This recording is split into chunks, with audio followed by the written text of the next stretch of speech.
Kompetensi dasar yang akan dicapai oleh siswa adalah KD 3.1 untuk pembelajaran IPA membandingkan cara perkembangbiakan tumbuhan dan hewan, sedangkan KD 4.1 menyajikan karya tentang perkembangbiakan tumbuhan. Sedangkan untuk KD IPS 3.1 mengidentifikasi karakteristik geografis dan kehidupan sosial budaya, ekonomi, politik di wilayah ASEAN. KD 4.1 menyajikan hasil identifikasi karakteristik geografis dan kehidupan sosial budaya, ekonomi, dan politik di wilayah ASEAN. Untuk KD Bahasa Indonesia 3.1 menyimpulkan informasi berdasarkan teks laporan hasil pengamatan yang didengar dan dibaca, sedangkan 4.1 menyajikan simpulan secara lisan dan tulis dari teks laporan hasil pengamatan atau wawancara yang diperkuat oleh bukti. Ini adalah tujuan pembelajaran dari tema 1, subtema 1, pembelajaran 1.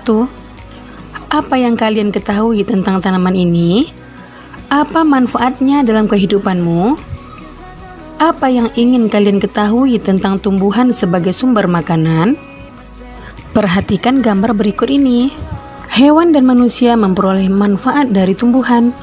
Manfaat tumbuhan bagi manusia antara lain, yang pertama sebagai sumber energi bagi manusia, yang kedua sumber vitamin untuk menjaga kesehatan tubuh, yang ketiga sebagai sumber oksigen untuk bernapas, yang keempat pengikat air tanah, yang kelima peneduh dan memperindah kehidupan di bumi.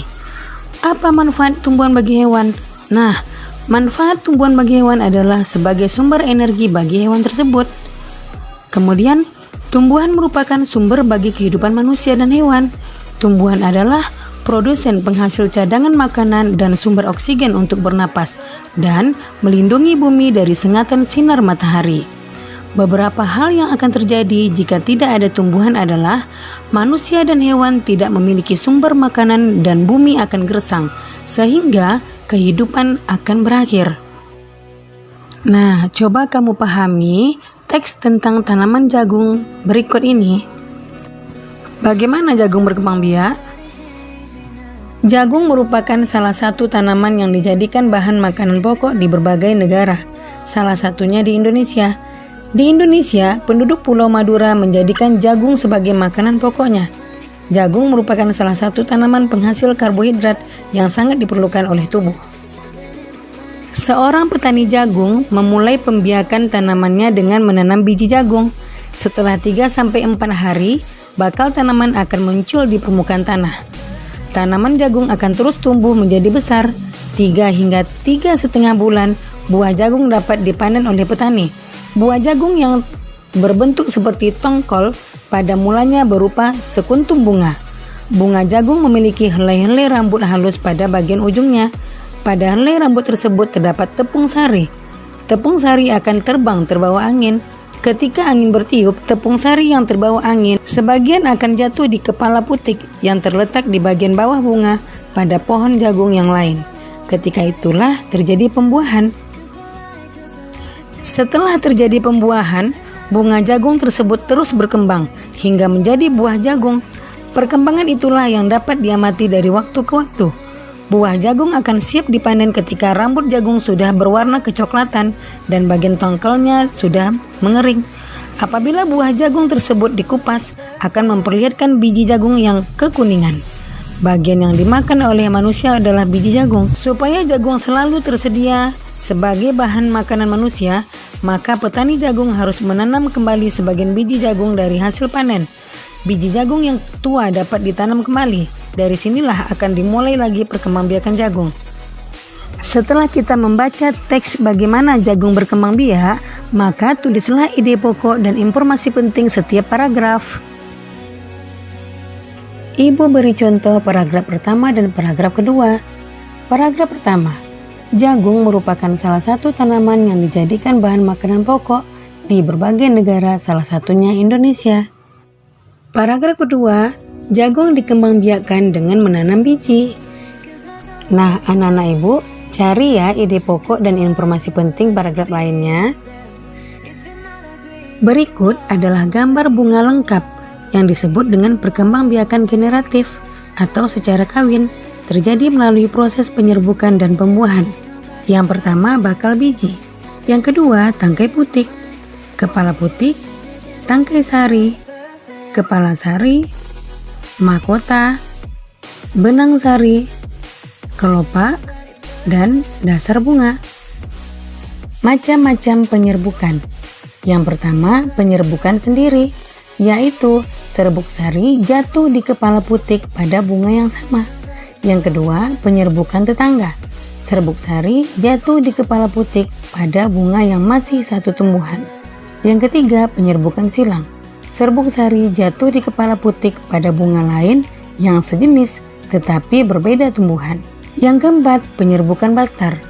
Serbuk sari jatuh di kepala putik pada bunga yang berasal dari tumbuhan yang berbeda varietas. Itulah 4 macam penyerbukan.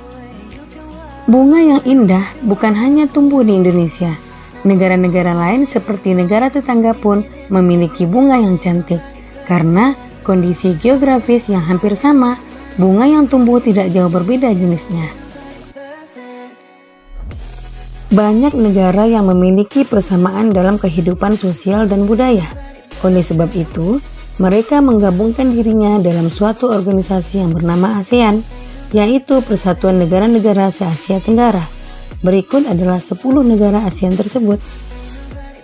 Indonesia, ibu kotanya Jakarta. Singapura, ibu kotanya Singapura. Kamboja, ibu kotanya Phnom Penh.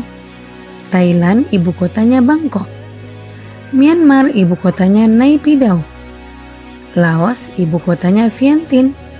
Vietnam, ibu kotanya Hanoi.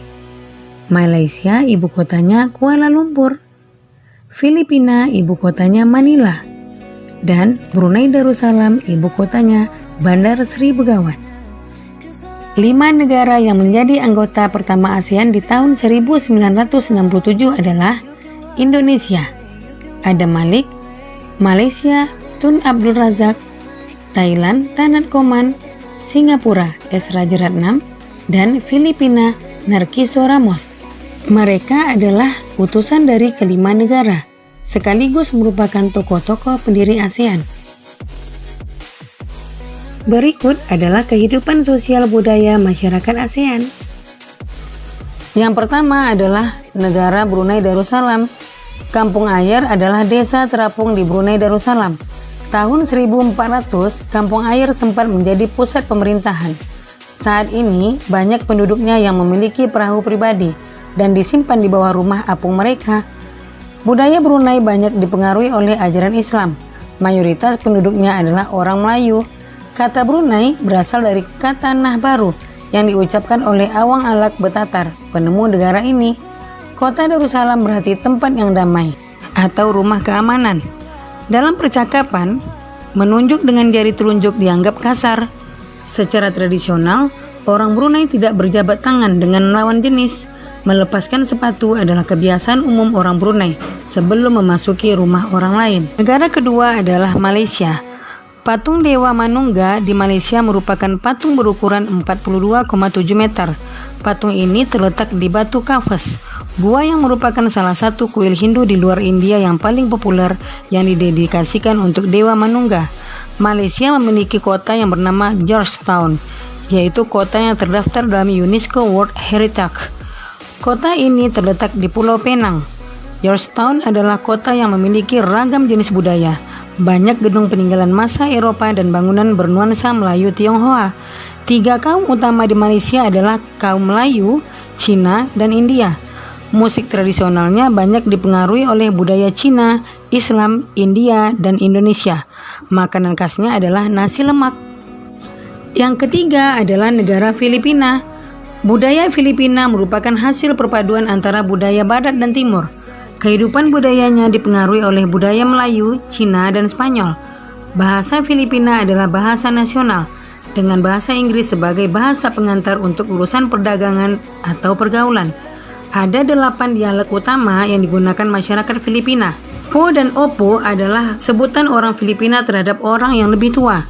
Mereka memanggilnya dengan menggunakan kata-kata seperti kuya, ate, monang, atau manang, yang menunjukkan rasa penghormatan. Yang keempat adalah Kamboja. Banyak candi di Kamboja terbuat dari batu. Dewa-dewa dari agama Hindu dan Buddha terukir pada tembok. Tari Apsara lahir pada 2000 tahun yang lalu. Relief tarian banyak ditemukan di bangunan-bangunan keagamaan di Kamboja. Orang Khmer mengenakan syal kotak-kotak yang disebut krama. Yang keempat adalah negara Myanmar. Myanmar disebut sebagai negara 1000 pagoda. Hal ini disebabkan karena sangat mudah menemukan kuil-kuil suci Buddha. Mayoritas penduduk Myanmar adalah keturunan Tibet. Bahasa yang digunakan adalah bahasa Burma. Pakaian tradisional Myanmar yang disebut dengan longyi mirip sarung Indonesia. Namun, kain ini membelit bagian tubuh mereka mulai dari perut hingga betis.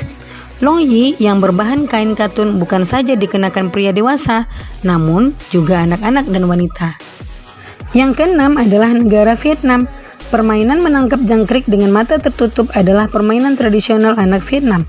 Anak yang berada di tengah lingkaran matanya ditutup kain, menangkap salah satu teman dan menebak namanya. Yang ketujuh adalah negara Laos. Nama Laos berhubungan dengan penemunya, yaitu Ai Lau. Orang Laos terkenal kesabaran dan kesederhanaannya. Hal ini terkait dengan ajaran agama Buddha yang banyak dianut masyarakatnya. Olahraga tradisional di Laos adalah katau, seperti olahraga bola voli, namun menggunakan kaki untuk menangkap dan memukul bola. Bola terbuat dari anyaman bambu. Selanjutnya, negara Singapura. Singapura memiliki lambang negara yaitu Merlion. Merlion adalah patung berkepala singa dan berbadan ikan. Menurut mitos, Singapura dahulunya adalah kampung ikan. Kampung ini bernama Temasek, yang berasal dari bahasa Jawa, yang artinya lautan. Singapura berasal dari kata Sanskerta, yang berarti kota singa. Penduduk Singapura berasal dari Cina, Melayu, India, dan Eropa. Kaum Baba adalah sebutan bagi keturunan Cina Melayu. Singapura memiliki 4 bahasa resmi, yaitu Melayu, Mandarin, Inggris, dan Tamil. Masyarakat Singapura memiliki budaya jalan kaki. Sekitar 80% masyarakat memilih untuk berjalan kaki kemana-mana. Hal ini disebabkan harga kendaraan, yaitu mobil dan bahan bakar, sangat mahal. Kepiting cabai adalah makanan yang sangat digemari masyarakat Singapura. Terakhir adalah negara Thailand. Thailand adalah satu-satunya negara di ASEAN yang tidak pernah dijajah bangsa Eropa. Thailand dalam bahasa Thai adalah Pratit Thai, yang artinya tanah kebebasan. Sejak tahun 1800-an, Thailand berubah nama, antara lain Siam, dari bahasa Sanskerta yang artinya gelap atau coklat, dan Thailand. Wilayah Asia Tenggara dibagi menjadi 2 daratan, yaitu yang pertama, daratan berbentuk semenanjung. Wilayah yang berbentuk semenanjung adalah Myanmar, Thailand, Laos,